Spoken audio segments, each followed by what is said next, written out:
അടച്ചതമ്പുരാനെ, അത് അയ്യോ പോയി അടിച്ചതാ. ഈശ്വര തെച്ചുട്ട പോരി. കണ്ടല്ലോ, ഇതിപ്പോൾ ബഹ്റിനിൽ ജനവാസ കേന്ദ്രത്തിൽ നടന്ന ഒരു അറ്റാക്കാണ്. അവിടെയുള്ള ഏറ്റവും വലിയ ബിൽഡിങ്ങിലൊന്ന് ടാർഗറ്റ് ചെയ്തുകൊണ്ടുള്ള ഒരു അറ്റാക്കാണ് ഇപ്പം നടന്നത്.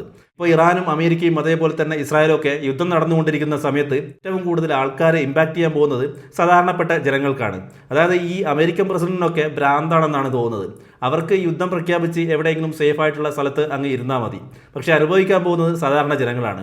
ഇറാനാണെങ്കിൽ ഞങ്ങൾ മരണം വരെ പോരാടും, ഒരിക്കലും കീഴടങ്ങില്ല എന്നൊരു സ്റ്റാൻഡിലാണ്. അതുകൊണ്ട് തന്നെ ഇറാൻ ഇപ്പോൾ ഭ്രാന്ത് പിടിച്ച അവസ്ഥയിലാണ്. അവർ മിസൈലും ഡ്രോണൊക്കെ പറത്തിവിടുന്നത് അമേരിക്കയുടെ ബേസ് ക്യാമ്പാണോ അല്ലെങ്കിൽ സാധാരണ ജനങ്ങൾ താമസിക്കുന്ന സ്ഥലത്താണോ എന്നൊന്നും അവർ നോക്കുന്നില്ല. അവർ കണ്ണും പൂട്ടിയുള്ള അറ്റാക്കിങ്ങിലാണ്. ഇവിടെ ഏറ്റവും അതിശയം തോന്നുന്ന ഒരു കാര്യം, ട്രംപ് ആണെങ്കിൽ വലിയ വീരവാദമൊക്കെ മുഴക്കിക്കൊണ്ടിരിക്കുകയാണ്.